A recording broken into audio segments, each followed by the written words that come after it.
Hello everyone, you can call me Freebiewits, and I'd like to welcome you to the final episode of Analyse and Adapt Season 2, where I see if a TV series would work in 3 different mediums. Tabletop as in board and card games, tabletop roleplay like Dungeons & Dragons, and finally as a LARP. Today we're taking a look at WandaVision, the Falcon and the Winter Soldier, and of course, Loki. That's right ladies and gentlemen, we're doing a triple megasode today, which you've been spoiled by if you've read the title of this video. Speaking of spoilers, there's gonna be a few here and there, so beware if you wish to watch the series unspoilt. You have been warned. Now, instead of breaking up this episode into 3 different mediums like I usually do, I'll be talking about each show individually and try to come to the conclusion of which medium fits the show best. So on top of doing 3 different shows, I'm also having 3 different mediums fight it out to see which will claim the most shows, which one will win or lose, or will it be a cop-out in which all 3 mediums get a show each? The only way to find out is keep watching, or be spoiled by skipping to the end of it or by reading all the comments, I guess. Seriously people, if you don't want to be spoiled, don't read the comments. Once again, heavy spoilers for these shows and the MCU are incoming. Don't say I didn't warn you. For those of you who don't know, WandaVision is about Wanda's idyllic life with Vision in a TV show where everything goes according to her script. However, things are revealed that they aren't as they seem, and despite the slow start and corny music, things go into overdrive once the cameos get reintroduced. Great acting, great special effects, and an ending that didn't make me cry, I'm serious. Then we have the more action-packed Falcon and the Winter Soldier. Just like WandaVision, the 2 main characters are in the title. Bucky is going through PTSD, and Sam reminds us of the fact that he's a counselor and is used to dealing with soldiers going through PTSD. The show also reminds us that Captain America isn't supposed to be someone who grew up with power, but instead is a decent man. Honestly, the thing I like best about the show is the buddy dynamic. Then we have Loki. Loki. The show seems to break the mold in that it only shows one name, but I'd argue that it shows all the names of the 2 main characters and a bunch of side characters. At its core, it's about Loki finding himself, metaphorically and quite literally. It's about time/reality traveling shenanigans, and despite being arguably weirder than the other 2 shows, it somehow manages to feel more grounded with its, focus on Loki.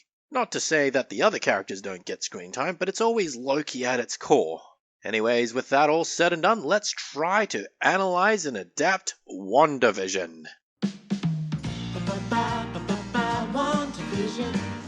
For the purposes of this section of the video, I'll be using the game Ruinarch to represent WandaVision despite it being still in early access. Originally, I was thinking about using The Sims, but I went with this early access title instead because there's a lot more magic and violence involved. Now, I suppose Sims can be comparable in terms of magic and violence, but I don't want to get the DLC for it and I'm way too lazy to install the mods, so we're stuck with Ruinarch. Now, I've already introduced WandaVision, so I'll quickly do the same for Ruinarch. Long story short, it's a fantasy BBEG simulator where you can summon monsters, cast spells, and manipulate the villagers into tearing themselves apart. For those of you who don't know, BBEG means Big Bad Evil Guy.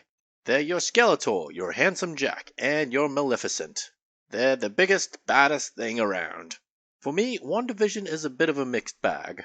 I like the idea of Wanda being the bad guy while having the best of intentions, so having Agatha come along was a bit odd, at least to me. Don't get me wrong, it's still cool, but it wasn't Agatha all along, despite what the catchy theme might say it was. To begin with, it was Wanda who started the whole hex thing in the first place and continued to mind control people even when questioned about it. If you really think about it, Agatha is part of the reason why Wanda stops mind controlling people by the end of it. To be clear, I'm not saying Agatha is a good guy, no, not at all, she's a complete monster. I'm just saying that she's not the one who started it in the first place. Anyways, there are plenty of role-playing games out there, both tabletop and LARPs, that can have the structure of a TV show. This makes them rather neck and neck of which would be a better medium. In my opinion, the advantage of adapting WandaVision is the fact that it's a very heavily railroaded game by Wanda in-universe, and if anything happened that's not wanted, Wanda can literally turn back time and retcon things. In that regard, having the players literally roleplay as set pieces and what amounts to NPCs would be an interesting experience. Now that said, within the context of a role-playing game, this seems like an awful lot like a Mary Sue Railroad sort of game. Players literally have to follow a script, and there's literally an all-powerful lady who is the focus of all these scenarios. I'm not saying it's contrived, it's literally contrived by plot. If played right, I believe it would be an amazing experience, but with all things, people's biases might mess it up. Even if I craft a game that's more well thought out than the negative railroads and Mary Sue's that come to mind, the association itself might sour the experience, which by default makes tabletop games the winner here. Kind of depressing when you think about it. So what kind of tabletop board/card game would we make? I suggest a werewolf/resistance type of game. To help keep it simple, one player is Wanda who draws a specific colored card, and every other player has to match that color with a single card from their hand. Now, before the cards are given to Wanda, each player can tell Wanda if they're a good fit for that specific episode or scenario. Wanda then chooses her actors, takes one card from each player, and then shuffles them so she doesn't know which card came from which person. If all the cards match what she wanted, the script goes well and she gets a point. If not, then Agatha gets a point. Speaking of Agatha, she's one of the actors, but her goal is to ruin enough episodes to win herself. Therefore, it's up to Wanda to figure out who Agatha is and simply not choose her when choosing her actors. Now that said, even good actors slip out of Wanda's control sometimes and might just get a handful of duds, but a good actor would tell Wanda ahead of time. It becomes a game of who she should trust. She could become paranoid, just like the show. So in my opinion, the card game wins WandaVision. On to the next show! To represent the Falcon and the Winter Soldier, I'm using a relatively new game called Roguebook. In this game, you can partner up two characters to go on an adventure. For this specific run, I'm using the angry Zephyr with a weird right arm who has dark issues and was mind controlled to be a boss fight at a certain point of time. His partner, for this run at least, is very blue, brings out the best in their allies, and has a big shield-like shell on their back. Oh, and they can be associated with boats. Comparisons ahoy! Anyways, unlike in WandaVision, where the two main characters got along but sometimes didn't and sometimes worked against each other, both the Falcon and the Winter Soldier never get along and always are able to work together anyways. Well, they get along by the end in a buddy cop kind of way, but my point is, unlike WandaVision, this gameplay adaptation should be less about a near all-powerful figure controlling a town and more about two superheroes fighting bad guys. Or good guys doing bad things depending on your definition. Now, based on how much shield throwing, literal flying, and the like happens in the show, I'm going to disqualify LARP right now. Don't get me wrong, I'm sure there's a way to make it work, but it'd be awkward, especially with all the kicking and punching that happens. But let's make a token effort anyways to adapt it.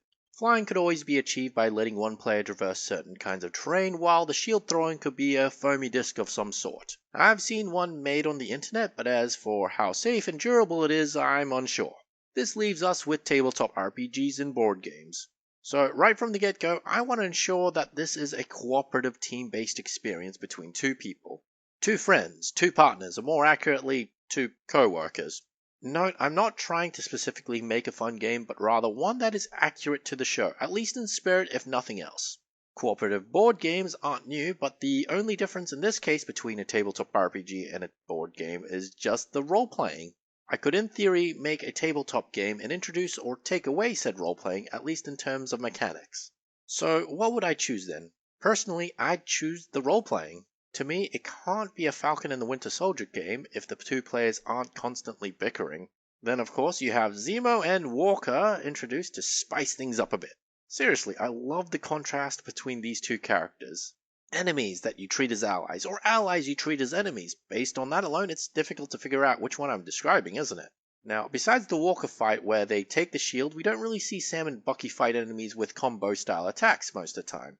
Usually one of them is fighting off an enemy while the other focuses on their own duel. Sometimes they'll save the other when their choreographed fights intersect, but for the most part, we'd probably have a decent length video if we just focused on individual characters. The most we ever see them interact together is, as I said before, is when they're arguing. Sure, they start getting along by the end, but I imagine they still take jabs at each other every now and again. Also, Walker sure is stressed out by trying to live up to the original Captain America. I'm kinda sad that he didn't talk to War Machine about replacing someone else with a big name. I mean, seriously, War Machine probably has experience. Point is, tabletop RPG wins the round.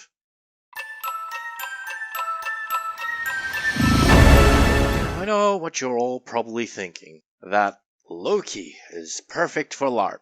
It's got awesome costumes that can come from almost any time period.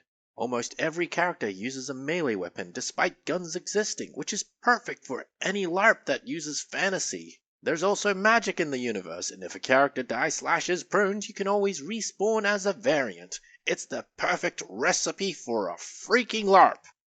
Hell no. One of the biggest things, if not the biggest thing about a mechanical Loki is the fact that he uses illusions. Screw illusions in LARP. I can understand pretending someone with plastic pointy ears is an elf. I can understand that being hit by a foam ball can be considered a fireball, and I can certainly understand being told that a blue line of sports cones is an impassable river. But illusions in my LARP? Screw that! Now allow me to explain my hatred of illusions in LARP and why I think they're impractical as all hell. When I cast a fireball at someone, only the recipient needs to know what it is. If someone runs in the way of a fireball and doesn't know what I just cast, it's annoying, but not all that common. However, with illusions, you have to ensure everyone in viewing range knows it's an illusion. They have to know what you're doing is fake. A bunch of guards across the road have to know that you're invisible and not about to stab someone in the back. They can't run in and intervene, they can't shout a warning, they can't do any of that. They have to know you're invisible. Sure, you can hold a ribbon above your head to signify that you've got an illusion around you, but I find that can lead to arguments and metagaming, or at least accusations of metagaming. Trust me when I say that in a live-action roleplay situation, illusions are always clunky and never smooth to implement. Which of course would leave either the tabletop role-playing medium or the tabletop board game medium as the winner. So what do we do with Loki? On the board game side of things, having secret characters and objectives isn't new. In fact, we already have something like that thought up when we were talking about WandaVision, a werewolf resistance style of game. Only we only ever have one winner, or maybe everyone loses. I mean, it's Loki we're talking about here. Heck, he doesn't even win in his own series now that I think about it. Unless she does? Does that count as Loki winning? You decide. So what can we do on the roleplay side of things? Well, as I mentioned briefly, we can always roleplay as variants, so having an entire party of Lokis would be a blast. It wouldn't be outside the realms of possibility either. There's no question of when the party will backstab each other, however, but rather when. In that regard, I'd say we all introduce a treachery mechanic that grows as the Lokis all level up. The stronger you get, the less likely you're all going to stay together. In that regard, a tabletop RPG style of game wouldn't last very long, maybe 1 or 2 games at most before the first betrayal would occur. Scratch that, maybe 6 games at most, so I'd call it a mini-campaign style of, well, game. Based on that, which would be the better medium to adapt Loki into? A board game where everyone has their own secret objectives, or a tabletop game where it's backstab o'clock? Well, I could just be lazy and say, you decide, in the comments, but I'm going to give some serious thought to this. And, if we do that, and stabs that, who turns? Alright, my thought is the board game. Yep, I think it's the board game that wins. Playing a tabletop RPG where everyone is going to backstab each other might not just end with everyone dying to each other at the end, but rather at the start. Nothing kills a game quicker than, well, everyone killing each other at the start, which this game would encourage. Don't get me wrong, a good GM might be able to give everyone a common goal, but as soon as one person does the backstabbing, it becomes a cavalcade and domino effect of, well, Loki backstabs, really. In that regard, I think a more structured and more predictable medium might just make Loki, as a board/card game, a bit more enjoyable. I like to imagine that the amount of manipulation, the lying, the paranoia would make it a wonderful game. Or a terrible one because everybody keeps convincing your friends that you're actually the backstabber and backstab you first. So that's my analysis of WandaVision, the Falcon and the Winter Soldier, and Loki and how they could be adapted into 3 different mediums. In the end, according to me at least, the best medium for the MCU TV series are board/card games. Feel free to argue with me in the comments, but seeing as I'm the only person on YouTube who does this with any regularity, I'm technically the authority on this specific subject. In other words, you'd be wrong. Now that I think about it, I've never really been the authority on anything before, so I'm gonna milk this for all it's worth. As the authority on analyzing and adapting stuff, you should be leaving a comment, liking this video, and subscribing. Sharing it would also help.